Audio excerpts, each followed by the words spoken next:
Friends, நெறைய பேர் வந்து பார்த்தீங்க அப்டின்னா, நான் ரீசென்ட்டா வந்து எனக்கு 3 குழந்தைங்க இருக்காங்க அப்டின்னு சொல்லிட்டு ஒரு வீடியோ போட்டிருந்தேன். அதில வந்து நெறைய பேட் கமெண்ட் போட்டிருந்தீங்க. ஓகே, நல்லா இருங்க. அ அடுத்தது வந்து பார்த்தீங்க அப்டின்னா, எந்த வயசுலயே கல்யாணம் பண்ணிக்கிட்டீங்க? உங்களுக்கு இவ்ளோ குழந்தைங்கலாம் இருக்கு அப்டின்னு சொல்லி நெறைய பேர் கேள்வி கேட்டிருந்தீங்க.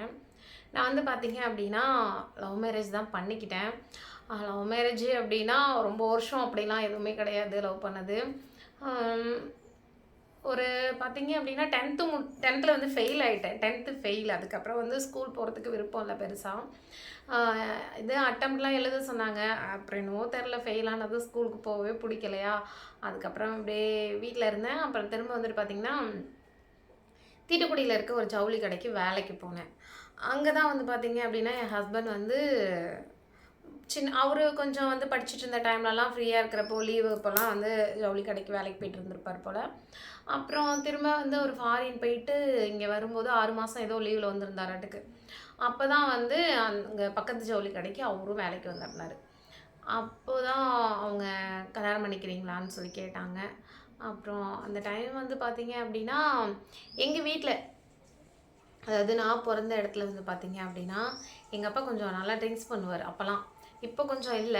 அப்பலாம் நல்லா ட்ரிங்க்ஸ் பண்ணுவாங்க. அப்ப வந்து குடிச்சிட்டு வந்து எங்க அம்மாவ அடிக்கிறது, எங்களையும் அடிக்கிறது அப்படின்னு ரொம்ப டார்ச்சரு. எனக்கு அதுலேருந்து தப்பிச்சா தேவலாம் அப்படிங்கிற மாரி இருந்தப்போ தான் அப்புறம் இவரும் சொல்லவும், சரின்னு சொல்லிட்டு அப்புறம் வந்துட்டேன். இவங்களாம் ஒரு 15 நாளோ என்னவோ தான் இருக்கும். அப்படி தான் பேசியிருப்போம். அப்புறம் அதுக்குள்ளே இவரு "நீ வந்துரு, நான் உன்னைய பார்த்துக்கிறேன். கல்யாணம் பண்ணிக்கிறேன்" அப்படின்னு சொல்லி கேட்டாங்க. அப்புறம் அதனால சரின்னு சொல்லிட்டு நானும் வந்துட்டேன். வந்துட்டோம். வந்ததுக்கப்புறம் இவங்க வீட்ல எல்லாருமே பேசி, அப்புறம் எங்க வீட்லயுமே பேசி கல்யாணம் பண்ணி வச்சுட்டாங்க. எனக்கு எந்த வயசுல கல்யாணம் ஆச்சு அப்படின்னு பார்த்தீங்கன்னா, 15 வயசு முடிஞ்சு 3 நாள் தாங்க ஆச்சு. கல்யாணம் ஆயிடுச்சு. 16 வயசு ஷார்ட் ஆகும்போதே கல்யாணம் ஆயிடுச்சு. இன்னைக்கு இருக்கிற விவரம், மெச்சூர்லாம் அன்னைக்கு இருந்துச்சுன்னா, சத்தியமா நான் கல்யாணம் பண்ணியிருந்திருக்க மாட்டேன். அந்த வயசுல கல்யாணம் பண்ணியிருக்க மாட்டேன். அ ஏன்னா, அதனால எவ்ளோ ஒரு எப்படி சொல்றதுன்னா, அந்த வயசுலயே கல்யாணம் பண்ணிட்டு, உடனே குழந்தை, அதுவும் சி செக்ஷனுங்கும்போது அதெல்லாம் சொல்ல முடியல. ஒரு பொண்ணா வந்து பார்த்தீங்க அப்டின்னா, ஒவ்வொரு நாளும் நம்ம ஏதாவது உழைக்கணும், ஒரு வேலை பண்ணணும் அப்டின்னு சொல்லி நெனைப்போம். ஆனா, அந்த முதுகு வலி இருக்கு பாருங்க, அதுலயும் 3 குழந்தையுமே சி செக்ஷன். அப்ப எப்டி இருக்கும் பார்த்துக்கோங்க. முதுகு வலி ரொம்ப வந்து என்ன பொறுத்தளவு அந்த வயசுலலாம் கல்யாணம் பண்ணவே கூடாது. ஆனா நடந்துருச்சு. நான் வந்து 16 வயசுலயே கல்யாணம் பண்ணிக்கிட்டேன். உடனே குழந்தையும் இருந்துச்சு. ஆ அதனால தான் என் பொண்ணு என் உயரம் இருந்துட்டுருக்கா. ஓகேங்களா? நெக்ஸ்ட்டு வந்து பார்த்தீங்க அப்படின்னா, நெறைய பேர் வந்து புருஷன வெளிநாட்டுக்கு அனுப்பிட்டு, நீங்க வந்து ஊர் சுத்துற, ஊர் சுத்துற. ஏங்க புருஷன் கூடவே இருந்து வீடியோ போடுறவங்களுக்கும் அதே கமெண்ட் தான் பண்றீங்க. புருஷன் வந்து வெளிநாட்ல இருந்தா மட்டும் நீங்க என்ன வந்து என் புருஷன் இப்ப என் கூட இருந்துட்டா மட்டும் நீங்க என்னைய வந்து நல்ல பிள்ளைன்னு சொல்லிட போறீங்களா? கிடையாது. நீங்க வந்து உங்களுடைய தரம் அப்படி. ஏன்னா, உங்க அம்மாவோ, கூட இருக்கவங்க நல்லபடியா வளர்த்து, நல்ல வார்த்தை சொல்லிக் குடுத்துருந்தாங்க அப்படின்னா கண்டிப்பா நீங்க வந்து இந்த மாரி வந்து பேட் கமெண்ட் போட மாட்டீங்க எனக்கு தெரிஞ்சு. ஏன் இப்படி நினைக்கிறீங்க? புருஷன விட்டுட்டு நீ வந்து இப்படி சுத்துற, போற, வர அப்படின்னு சொல்லிட்டு. நான் தெளிவாவே சொல்லிட்டேன். எனக்கு வந்து பார்த்தீங்கன்னா, என் அப்பா, அம்மா ஹெல்ப் யாரும் எதுவுமே கிடையாது. யாருடைய சப்போர்ட்டுமே கிடையாது. நான் தனியா என் 3 பிள்ளைங்கள தனியா இத்தனைக்கும் பார்த்தீங்க அப்படின்னா, என் பெரிய பொண்ணு வந்து வயித்துல 3 மாசம். அப்பவே என் ஹஸ்பண்ட் வந்து பார்த்தீங்கன்னா, என்னை விட்டுட்டு போயிட்டாங்க ஃபாரினுக்கு. அதிலே திரும்ப பாப்பாவுக்கு வந்து 3 1/2 வயசு ஆகும்போது தான் வந்தாங்க. அப்புறம் திரும்ப தம்பி இருந்தான். அடுத்தது சின்ன பாப்பா இருந்துச்சு. ஒவ்வொரு குழந்தைக்கும் வந்து பார்த்தீங்கன்னா, அவரு விட்டுட்டு போயிட்டாரு. அவ்வளோதான். அந்த குழந்தைங்கள பெத்து தம்பி பொறந்தப்ப வந்து ஹாஸ்பிட்டல்ல இங்கே தான் இருந்தாங்க. தம்பி பொறந்தப்ப இங்கே தான் இருந்தாங்க. பாப்பா பொறந்தப்ப இங்கே தான் இருந்தாங்க. ஒரு நாள் கூட சரி. பக்கத்துல வந்து அவரு உட்காந்து பார்த்துக்கணும் அப்படிலாம் எதுவுமே பண்ண மாட்டாரு. இங்க இருந்தப்பயும் அப்படிதான். அவரு வேலைக்கு போவாரு. நைட்டு 11 மணி, 12 மணிக்கு வருவாரு.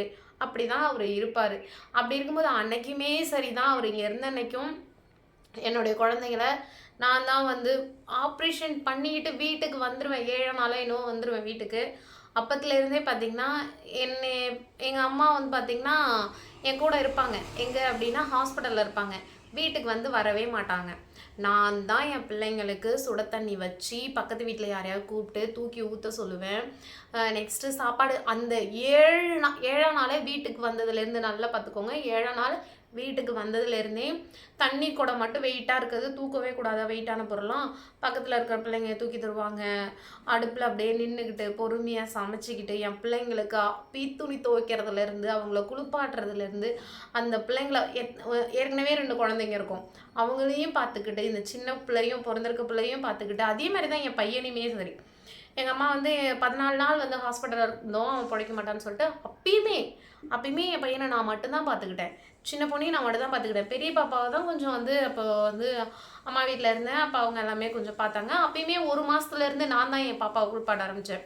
ஏன்னா அவங்கெல்லாம் குளிப்பாட்டும் போது ரொம்ப சூடாக தண்ணி ஊற்றி ஃபுல்லாக கற்றுன்னு கத்திட்டு இருந்துச்சு. அதை என்னால் வந்து தாங்கிக்கவே முடியல. அதனால் கொடுங்க நானே குளிப்பாட்டுறேன்னு சொல்லி அப்பத்துலேருந்தே நானே குளிப்பாட்டி எல்லா வேலையுமே பார்த்து என் பிள்ளைங்க இப்போ ஏன் உயரம் வளர்ந்து நிற்கிறாங்க அப்படின்னா எப்படி சும்மா வளர்ந்துட்டாங்களா சொல்லுங்கள்? நான் அப்படி ஊர் சுற்றிட்டு ஊர் மேய்ச்சிட்டே இருந்திருந்தேன் அப்படின்னா என் பிள்ளைங்க வந்து அப்படியே சும்மா தானாக அப்படியே வளர்ந்துட்டாங்க அப்படி தானே? ஏங்க அவங்களுக்கு அவங்க குடும்பத்தை பார்த்துக்கவும் தெரியும், பிள்ளைங்களை பார்த்துக்கவும் தெரியும். வீடியோ போட்டாங்க அப்படின்னா வந்து அவங்க வந்து தப்பானவங்க, உங்கள் பார்வைக்கு வீடியோ போடுறாங்க அப்படின்னா தப்பானவங்க. என்ன இப்போ தப்பாக வந்து ஆபாசமாக ஏதாவது ஃபோட்டோ போட்டனா, ஆபாசமாக ஏதாவது வீடியோ போட்டனா, ஏற்கனவே எவனோ யாரோ ஒருத்தர் பாடின ஒரு பாட்டு. நீங்கள் இந்த 90s 80s காலத்துலலாம் போய் பாருங்கள், ஒரு சாங்காவது டபுள் மீனிங்கில் இல்லாமல் இருக்கான்னு சொல்லிட்டு. எல்லாம் இப்போ வர சாங் கூட அப்படி கிடையாது, ஆனால் அப்போ வர song full and full double meaning song தான். அதை எழுதினவங்க ஒருத்தங்க, பாடினவங்க ஒருத்தவங்க, அதுக்கு ஆக்ட் பண்ணவங்க ஒருத்தங்க. அந்த சாங்குக்கு நாங்கள் டப்பிங் பண்ணால் மட்டும் இவ்வளோ கேவலமான சாங்கு ரீல்ஸ் பண்ணுறேன் அப்படி இப்படின்னு சொல்கிறீங்க. எந்த வீடியோ போட்டாலும் ஒரு ஃபோட்டோ கூட நல்லா டீசெண்டாக போட்டிருப்பேன், அந்த ஃபோட்டோவுக்கு கூட அவ்வளோ ஒரு பேட் கமெண்ட் போடுறீங்க. ஏன் இவ்வளோ வன்மம்? இவ்வளோ வன்மத்தை கேட்குற அளவுக்கு நான் என்ன பண்ணிட்டேன் சொல்லுங்கள்? என் பிள்ளைங்களாம் நான் நல்லபடியாக வளர்த்து அவங்கள இந்த அளவுக்கு என் புருஷன் ஏன் இப்படி வந்து ஓகே புருஷன் இல்லாமல் அந்த பொண்ணு புருஷன் வெளிநாட்டில் சம்பாதிக்கிறாரு, இந்த பொண்ணு இங்கே இருந்துட்டு 3 பிள்ளைங்களையும் வளர்த்துக்கிட்டு ஏதோ அதால் முடிஞ்சதை வீட்டில் இருந்துக்கிட்டே ஒரு வீடியோ போட்டு அந்த பிள்ளைங்களை பார்த்துக்கிட்டு இந்த அளவுக்கு வராங்கன்னு சொல்லி உங்களால் என்கரேஜ் பண்ண முடியல இல்லையா? பொண்ணு அப்படின்னாவே அவளுக்கு பேட் கமெண்ட் பொண்ணும் அவளை தேன்னு சொல்லியே ஆகணும் அப்படி தானே? எப்படி உங்களை இப்படி வளர்த்தாங்கன்னு எனக்கு தெரியல. உண்மையாகவே நிறைய அண்ணங்க நிறைய பேர் வந்து பார்த்தீங்கன்னா ரொம்ப சப்போர்ட் பண்ணுறீங்க, அவங்களுக்குலாம் ரொம்ப ரொம்ப ரொம்ப ரொம்ப நன்றி, ரொம்ப தேங்க்ஸு. ஆனால் இந்த ஒரு சில தற்கூறிங்க மட்டும் ஏன் இவ்வளோ கேவலமாக வந்து பேட் கமெண்ட் போடுறீங்கன்னு தெரில. இன்னொன்று நான் விஜய் சாருக்கு வந்து ஓட்டு போடுங்கன்னு சொல்லலை, அவருக்கு அந்த சாங் வச்சுனா அந்த ரீல்ஸ் பண்ணியிருந்தப்போ அதுலேருந்து என்னை தற்கூறி நீ அவன் அப்படி இப்படின்னு சொல்கிறீங்கல்ல, நான் உங்களை கேட்குறேன். நான் வந்து இவங்களுக்கு தான் வந்து அதாவது அவங்கவுங்களுக்கு பிடிச்சவங்க அவங்கவுங்க எது வேணாலும் பண்ணிட்டு போகலாம் ஓகேவா? நீங்கள் வந்து இவங்களுக்கு தான் ஓட்டு போடணும் அவங்களுக்கு தான் ஓட்டு போடணும் யாரையா நான் கட்டாயப்படுத்தினேன்னா? ஒரு போஸ்ட் ஒரு 3 போஸ்ட் போட்டாங்க அந்த எலெக்ஷன் டைமில் வந்து அந்த இதுக்காக அவ்வளோ நான் வந்து யாருமே அதில் எனக்கு பிடிச்சதை உங்களுக்கு ஒருத்தவங்களை பிடிச்சிருக்கு அப்படின்னா எனக்கு ஒருத்தவங்களை பிடிச்சிருக்கும், உங்களுக்கு பிடிச்சவங்களுக்கு தான் நான் எல்லாமே பண்ணணும் அப்படிங்கிறது எதுவுமே கிடையாது. அதை அப்படி தான் இன்ன வரையுமே சொல்லி ஒரு மாதிரி பேட் கமெண்ட் போடுறீங்க. என்னை பொறுத்தளவு நான் நினைக்கும் போது எனக்கு பெருமையாக தான் இருக்குது. என் ஹஸ்பண்ட் அங்கே இருக்கும்போது நான் இங்கே என் 3 பிள்ளைங்களையும் இவ்வளோ நல்லபடியாக வளர்த்துக்கிட்டு எங்கள் வீடு நான் கல்யாணம் பண்ணிட்டு வரும்போது பார்த்தீங்க அப்படின்னா இந்த வீடு கூரை வீடு, இப்போ நான் இருந்துட்டுருக்கேன் தெரியுமா, இந்த வீடு வந்து கூரை வீடு, சுற்றி செவுறு கூட இருக்காது, ஃபுல்லாக வேட்டி தான் கட்டி விட்டுருந்தாங்க. ஏன்னா அவங்க அண்ணன் வீட்டில் எல்லாருமே ஒன்றா இருந்தாங்க. அப்புறம் எங்கள் மாமியார் அப்பப்போ சண்டை பிடிச்சிட்டு வந்துருவாங்க போல், இருந்த வீட்டை இடிச்சிட்டு அப்போ தான் கொட்டா மாதிரி ஏதோ போட்டிருந்தாங்க, மாட்டு கொட்டா மாதிரி போட்டிருந்தாங்க. எனக்கு கல்யாணம் ஆகி 3 மாதத்துல வந்து எங்கள் மாமியார் எங்கள் அப்படியே இருக்கும் சண்டையாகிட்டு திரும்ப இங்கே வந்துட்டாங்க. எங்கள் மாமியார் இப்போது உனக்கு நான் முக்கியமாக அவங்க முக்கியமானு கேட்கும்போது நான் எங்கள் மாமியார் கூட வந்துட்டேன். வந்தப்போ பார்த்தீங்கன்னா சுற்றி செவுறு கூட இல்லாமல் தான் இருந்துட்டு இருந்துச்சு. எங்கள் ஊர்லேருந்து ஆளை கூப்பிட்டுட்டு வந்து சுற்றி மண் செவுறு வச்சேன். மண் செவுறு வச்சுட்டு இருக்கும்போது பார்த்தீங்கன்னா அடுத்தடுத்து குழந்தைங்க பிறந்துட்டே இருந்தாங்க. என் வீட்டில் யாருமே பொறுப்பாக எங்கள் மாமியார் இருக்காங்க என் புருஷன் இருக்காருன்னு சொல்கிறீங்களே, அவங்களாம் இங்கே இருந்துமே சரி எந்த ஒரு வேலையும் பொறுப்பாக எடுத்து யாருமே செய்ய மாட்டாங்க. நான் தான் செய்வேன். எனக்கு தெரியும் என்னை பற்றி, இந்த தெருவில் இருக்கிறவங்களுக்கு தெரியும். போயிட்டு பார்த்தீங்க அப்படின்னா சருவு போடணும் மேலே அப்படின்னாலும் நான் தான் ஆள் கூப்பிடணும். எல்லாத்துக்கும் ஒவ்வொன்றுக்கும் பார்த்து செய்வேன். எல்லா வேலையுமே கல் உடச்சி அந்த வீட்டுக்கு தளம் போடுறது கொட்டுறதா இருந்தாலும் மண் சலிக்கிறது எல்லா வேலையுமே நானே பார்த்துப்பேன். அவர்லாம் வேலைக்கு போனார்னா அவர்லாம் இந்த தொட்டை கையால் தண்ணி கூட மொண்டு குடிக்க மாட்டார், அப்படி இருந்தார் மனுஷன். அப்போ எல்லா வேலையுமே நானே பார்த்துக்கிட்டு அந்த வீடு வந்து தலைலாம் போட்டு ஒரு கூரை வீட்டில் தான் இருந்துட்டு இருந்தோம். அது வந்து பார்த்திங்கன்னா 3 குழந்தையும் பிறந்ததுக்கப்புறம் அட்டை புழுக்க தெரியுமா, சாப்பிட்டுட்டு இருந்த தட்டில் நீங்க வந்து இன்னைக்கு சொல்றீங்க, நான் இப்படி இருக்கேன், இப்படி பேசுறேன், இந்த அளவுக்கு இருக்கேன், அப்படி இப்படின்னு என்னென்னவோ நீங்க சொல்றீங்க. ஆனா வந்து பார்த்தீங்க அப்படின்னா, நான் வாழ்ந்த வாழ்க்கையெல்லாம் நீங்கலாம் ஒரு நிமிஷம் கூட வாழ்ந்திருக்க மாட்டீங்க. என்ன அப்படின்னு பார்த்தீங்கன்னா, சாப்பிட்டுட்டு இருப்பேன் தட்டுல. சர்வ் மாத்தவே இல்ல. எங்க வீட்டுக்காரர் அப்ப ஃபாரின்லேருந்து வந்திருந்தாரு. சர்வ் மாத்தாமலே போயிட்டாரு. எனக்கு சரியான கோவம். அந்த டைம்ல கரும்பு வெட்டி சீசனும் முடிஞ்சு போச்சு. என்ன பண்றதுன்னே தெரியல. அப்படியே இப்படி சாப்பிட்டுட்டு இருப்பேன். அட்டை புழு அந்த அட்டை செத்து போய், காஞ்சு போய் சுருளு சுருளா இருக்கும்ல, அது அந்த புழுக்கெல்லாம் அப்படியே தட்டுல கொட்டும். எப்படி இருக்கும் யோசிச்சு பாருங்க. நெறைய அனுபவிச்சுட்டு அதுக்கப்புறம் இந்த இந்த தெருவுலலாம் லோன் வந்து குடுத்தானுங்க பாருங்க. அவங்க கிட்ட லோன வாங்கிட்டு நான் பட்ட கஷ்டம் பாருங்க. லோன வாங்கி இந்த ஓடில் வீட்ட கட்டுனேங்க.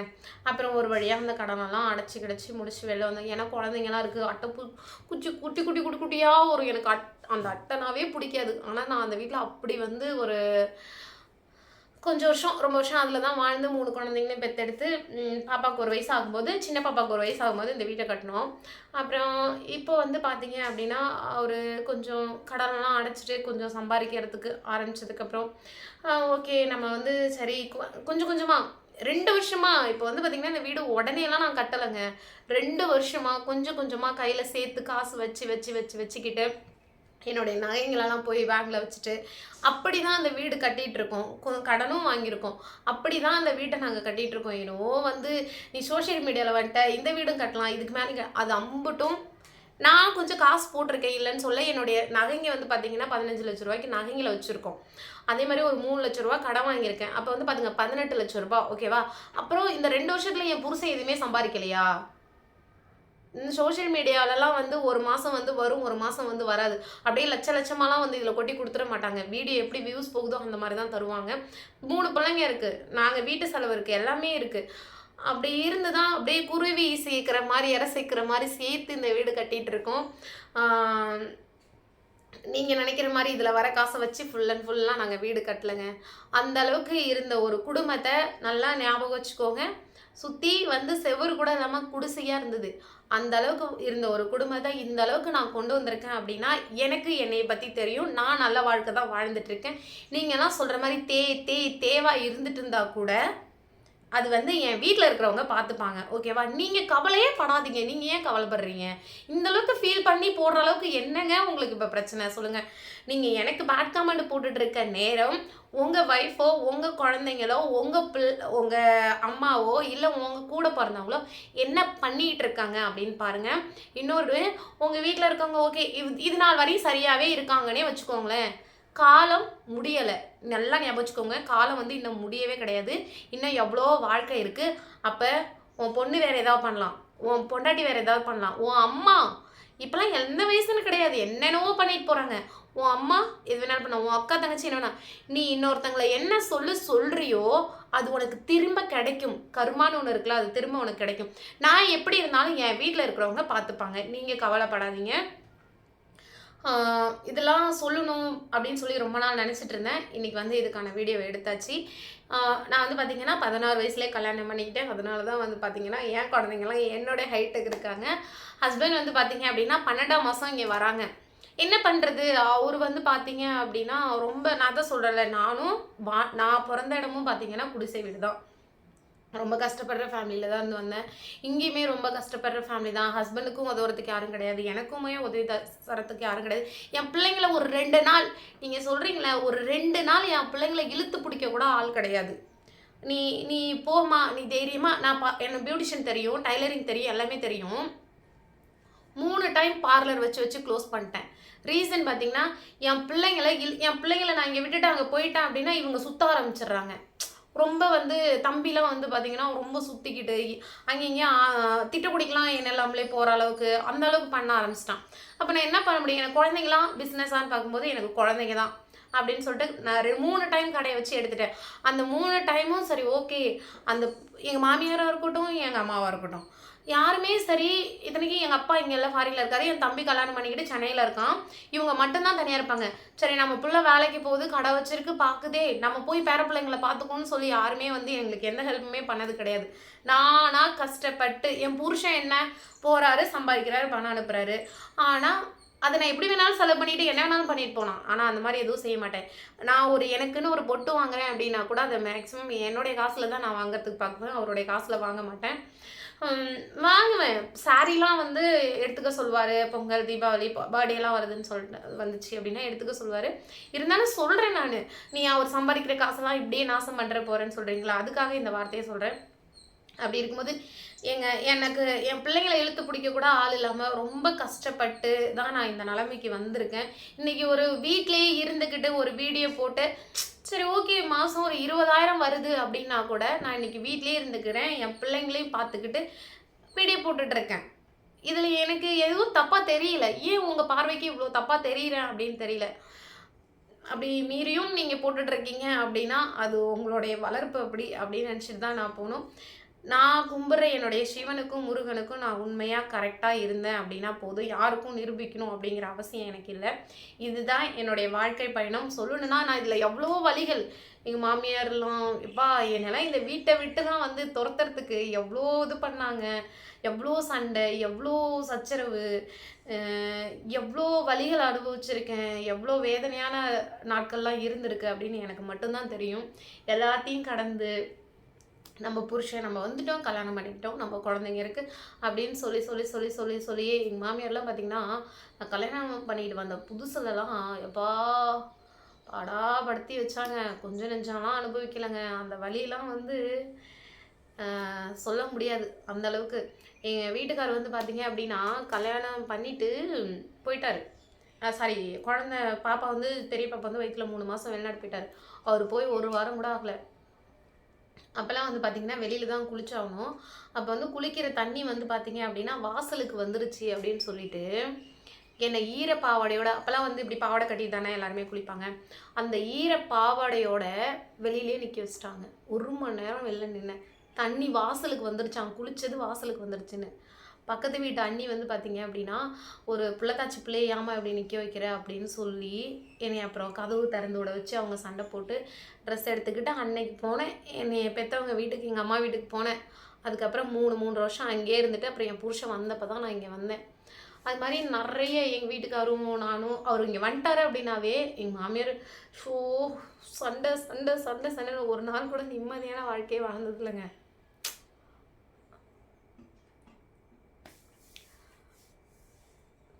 எவ்வளோ சொல்கிறீங்க, நிறையா இருக்குது. சரி ஓகே பாய். இதுக்கு மேலே பேசணுன்னா நான் நிஜமாக அழுதுருவேன். அந்தளவுக்குலாம் நிறைய அனுபவிச்சு நிறைய கஷ்டப்பட்டு இன்றைக்கி இந்த நிலைமைக்கு வந்திருக்கேன்.